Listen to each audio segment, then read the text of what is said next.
Là, en l'occurrence, on a une situation de transmission qui semble donc être due au virus Andes. Dans le cas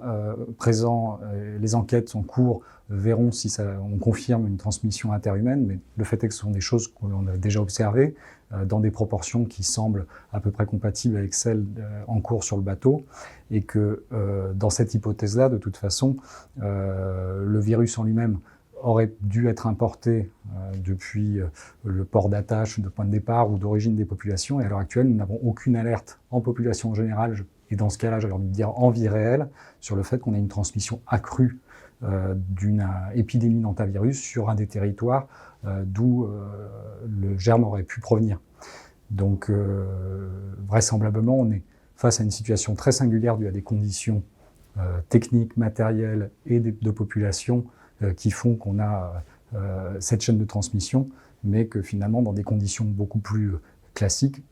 les autorités sanitaires des pays concernés n'ont déclaré aucune alerte. Et cette maladie, de toute façon, circule à longueur d'année sur ces territoires. Il ne s'agit pas à proprement parler d'une émergence d'une nouvelle maladie, d'une nouvelle souche, ou que sais-je.